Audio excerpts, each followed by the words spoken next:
goes to our space technology and other stuff. Let's see. Space has been a technology for a while, 50 to 60 years, but there were no advancements during that period. Right now, we are during the transition from old space to new space. 1, 2, and 3.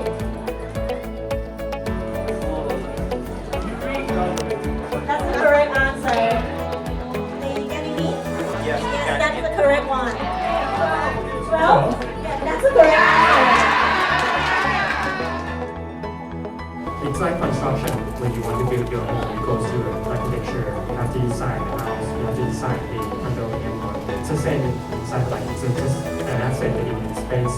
So it involves many of the supply chains.